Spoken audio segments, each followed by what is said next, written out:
Ah, bien mieux. Bro, j'achète un autre chalet.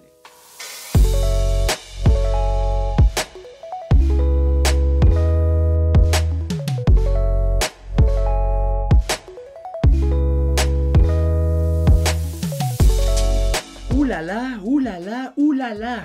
Hey, je sais même pas c'est quand la dernière fois que j'ai fait un vlog. Aïe, ça me manquait. Mais en même temps, j'avais fuck all le temps de faire des vlogs. Mais là, j'ai quelques petites choses à dire et j'ai envie de les partager. Donc pourquoi pas les partager à toi, petite lentille incroyable qui me regarde. Ouais, j'achète un nouveau chalet. À vrai dire, moi et Laura, on achète un nouveau chalet. On a une bonne équité sur la maison. La valeur de la propriété s'est enflammée dans les 2 dernières années. Fait qu'on va utiliser cette équité-là pour réhypothéquer, aller chercher un petit peu d'argent de ça et acheter un deuxième chalet locatif qu'on va pouvoir mettre dans la compagnie de gestion. Et quel beau chalet locatif! Garage séparé avec table de pool, plein de tables, chaises, salle de bain dans le garage, avec un une grosse véranda, je dis un gros 3 fois, même pas le bon terme, une grosse véranda fermée, tout en pain, avec un beau gros spa puis une table pour pouvoir déjeuner, où tu vois le mont Pinacle. Ouh, le mont Pinacle, je suis en train de dire c'est où? Oh que oui! Puis tu vois le lac. Puis t'as 10 places à coucher, / 12 places à coucher avec 2 salles de bain. Vraiment un beau spot. C'est cool parce que c'est complémentaire avec le chalet qu'on a déjà. Celui-là à Stratford, c'est un chalet sur le bord du lac, construction quasiment neuve, plancher chauffant.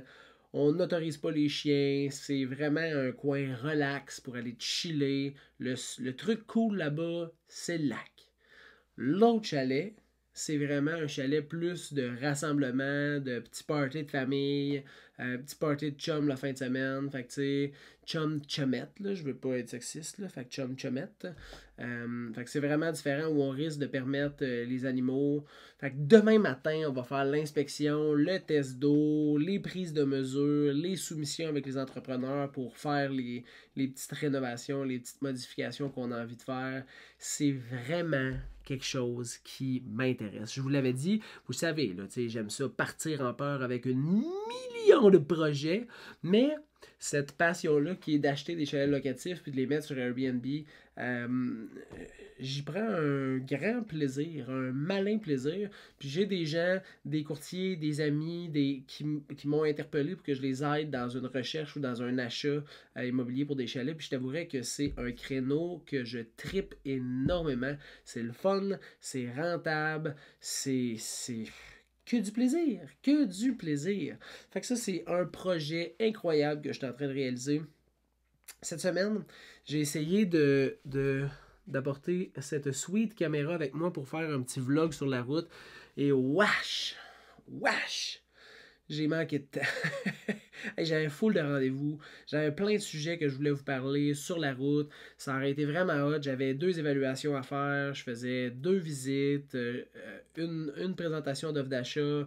Je rencontrais un premier acheteur qui veut changer sa carrière puis comme flipper des maisons maintenant au lieu d'être comptable. C'était vraiment cool comme journée. Puis j'aurais pu vous parler d'une foule de sujets super intéressants. Mais j'ai pas eu le temps. Et là, j'ai besoin de vous, pour ceux qui ont écouté jusqu'à ce point-là du vidéo, j'ai besoin de savoir quel genre de trucs vous voudriez voir sur la route dans mon quotidien. Je suis pas une star de la télé, je fais rien de particulier, mais mettons là, que tu aurais à choisir 1 ou 2 affaires que tu aimerais voir de mon quotidien, sur la route, que je vous apporte puis que je commente, ça serait quoi? Fait que tu peux le marquer en commentaire sur Facebook, tu peux le marquer en commentaire sur YouTube ou si tu es un petit peu gêné, tu peux m'écrire en privé. Ça va me faire plaisir de récolter cette idée-là et après ça de faire une vidéo incroyable que je vais pouvoir mettre sur mon channel YouTube pour répondre un peu aux besoins de ceux qui m'écoutent. C'est un peu ça le but. Là, je fais mes vidéos parce que j'ai envie de parler et que j'ai personne à parler à part mon chat. Mais sinon, c'est aussi pour vous. T'sais. J'ai eu plein de super commentaires sur mes vidéos de gens qui sont abonnés que je connais pas. L'autre jour, j'étais au Costco, j'ai quelqu'un qui m'a arrêté pour me dire que c'était cool, les vidéos, les capsules immobilières que je faisais. Quand je rencontre des premiers acheteurs, Parfois, ils sont déjà allés voir un peu sur Google, ils tombent sur mon channel YouTube, regardent mes vidéos, ils me disent que c'est vraiment hot, que c'est vraiment dynamique. Fait que ça fait quoi? Ça va faire un an que je fais ça, là, le 1er janvier. Fait que ça commence à avoir un reach qui est intéressant, en plus des visites virtuelles, vidéo pour les maisons que je vends, que je mets sur mon channel. Fait que ça commence à être le fun, mais si je peux encore plus vous donner du contenu que vous voulez voir, ben ça serait quelque chose de vraiment cool. Aujourd'hui, je suis allé chercher. Ça n'a pas rapport. Je suis allé chercher du gros sel parce que j'ai coupé mes fines herbes puis je voulais faire des herbes salées avec. Merci Jérémy pour le petit conseil. Puis j'ai rencontré Rachel qui est une ancienne collègue, une ancienne employée, une amie que ça fait longtemps que je connais, je pense depuis 2008. Puis on jasait. Elle se lance dans une nouvelle confection c'est une artiste, là, là, ça a toujours été un artiste. Elle vendait des cadres auparavant, ça fonctionnait super bien. Maintenant, là, elle s'est lancée dans une fabrication de bougies fait main. Ils sont vraiment, vraiment, vraiment nice. Vous irez voir, son nom c'est Rachel Arsenault. Je me rappelle plus du nom de sa compagnie, mais elle fait vraiment des bougies vraiment, vraiment nice. Puis on jasait, puis elle me disait, là je veux pas me lancer des fleurs qu'elle m'a pas données, là, fait que je vais essayer de me rappeler là, un peu les mots, mais c'est cool, je te vois réussir, puis c'est vraiment le fun parce que t'as une facilité à te foutre de ce que le monde pense. Puis c'est une phrase qui a résonné énormément parce que j'ai l'impression que c'est ça que je démontre, mais c'est pas toujours facile. Quand j'ai recul, mettons, de 7 ans, puis que j'ai rencontré chacun des directeurs d'agence, puis que je parlais du projet que j'avais dans l'immobilier qui était de commencer à temps partiel, quasiment personne ne m'avait cru, à part Louise chez Sutton, que je remercie d'ailleurs, Louise, que je voulais faire majoritairement de la protection d'acheteurs parce que c'était ça ma passion. Le monde, il me disait, c'est pas ça business, faut que tu aies des listings, faut que tu... Fait, ça a été dur de me faire dire que c'était pas ça, c'était pas ça, c'était pas ça. Puis je m'en ai pas foutu, mais j'ai fait à ma tête. Fait que je m'en ai peut-être un petit peu foutu dans le fond. Puis tu vois maintenant, là, à jour, là, j'ai à peu près 70 acheteurs avec lesquels je travaille, 5-6 propriétés sur le marché. Fait que je travaille majoritairement avec des acheteurs, mais j'ai quand même plus qu'une quarantaine de ventes cette année de fait là, de propriétés, mais 70 acheteurs que j'ai présentement. Fait que mon core business, ça reste encore d'aider les acheteurs. On m'a dit, là, 7 ans que c'était pas nécessairement possible puis que c'était pas un projet qui était viable. Ben, bam! Bam! Non, pas un vrai fuck you, là. J'en vois pas chez personne. Mais la phrase de, tu sais, François, t'as bien réussi, puis t'as une facilité à te foutre du monde, de leur opinion, parce que je me fous de personne. Mais ils sont pas dans mes souliers, ils sont pas dans mon cœur, ils ont pas la même passion que moi, fait qu'ils peuvent pas nécessairement comprendre pourquoi je veux faire les choses comme je veux les faire. Puis c'est vrai que j'ai une facilité à passer outre l'opinion générale des gens. Puis au fil du temps, je me suis entouré de gens qui comprennent un peu ma passion, qui comprennent que je suis capable de réaliser un projet si j'ai le goût de le réaliser.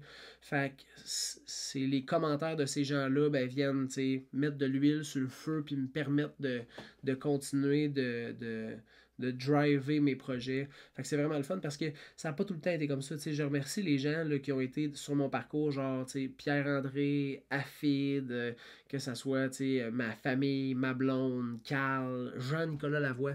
À un moment donné, on était à un party d'amis, puis il m'a lancé des fleurs incroyables que je m'attendais pas. C'est tous des petits commentaires comme ça qui viennent bâtir ma confiance en moi. Parce que ça se bâtit pas tout seul. Là, ça se bâtit à coups de petites tapes dans le dos, de petits commentaires. On l'oublie souvent, là, mais ces commentaires-là des gens viennent me bâtir une carapace sur l'opinion négative du reste du monde autour de moi. Puis c'est ça qui fait que maintenant, j'ai plus de facilité à me foutre de l'opinion générale, puis à juste foncer avec mes idéaux. Puis ça fait un beau succès cette année. Mais là, justement, ce succès-là m'apporte à avoir des transactions qui me sortent des oreilles. Mettons, j'ai jamais travaillé autant, aussi fort, autant d'heures que dans les dernières semaines. Je commence à 8 heures le matin. Ça arrive que je finis à 9, 9 et demi. J'ai des grosses, grosses, grosses journées. Puis, pour ceux qui me connaissent, là, j'ai pas d'adjointe, j'ai pas d'adjoint. J'ai Sylvie au bureau qui fait une job incroyable, Pierre qui est comptable, qui m'aide énormément aussi, mais j'ai pas d'autres courtiers qui travaillent avec moi. J'ai déjà essayé quelqu'un, ça avait pas que c'est pas une bonne personne, mais ça n'avait pas fonctionné. C'était peut-être pas le bon fit, on n'avait peut-être pas les mêmes attentes. Puis, tu sais, là, j'ai des nouveaux collègues plus jeunes qui rentrent au bureau. Moi, ça va être ma 7e année. J'ai essayé quand même pas mal d'affaires. J'aime énormément aider les gens. Juste discuter pour les faire. Peut-être aller dans un mode de réflexion. Fait que, du mentorat, mettons, on va dire ça comme ça, là, mais j'aimerais ça faire du mentorat. Puis de peut-être réussir à donner de la business à des nouveaux courtiers, puis les aider à se développer, puis à pas nécessairement faire les mêmes erreurs que moi. Fait que Valmont, c'est toi, là, c'est de toi que je parle.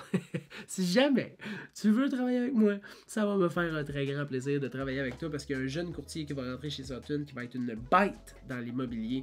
Je suis sûr de son succès. Ça va être vraiment un excellent courtier parce que c'est un humain incroyable, qui a des parents incroyables, qui va, je sens qu'il va réussir dans ce métier-là. Fait que si j'ai la chance de pouvoir l'avoir proche de moi, ça va me faire un très grand plaisir. Puis je pense que ça va même me donner un coup de pied dans le cul pour encore plus me forcer. Qui sait? C'est juste ça mon petit vlog aujourd'hui, c'est quoi? 11 minutes? 11 minutes. Si tu m'as suivi tout le long de mon vlog, 11 minutes de ton temps, c'est pas si pire que ça. Si t'étais en train de faire caca, ça allait vraiment passer le temps super rapidement. Sinon, je te remercie de m'avoir écouté. Moi, ça m'a fait du bien de parler à ma caméra. Et qui sait de peut-être te parler à toi. Hein? On va essayer que ça prenne pas encore 2, 3, 4, 5 semaines avant que je revlogue. Et qui sait, peut-être que tu m'auras donné des idées pour que je puisse faire un vlog sur la route qui est intéressant. Je te souhaite une bonne soirée et comme j'ai commencé v'là 11 mois, gin tonic à la main, on se dit à la prochaine fois. Bye!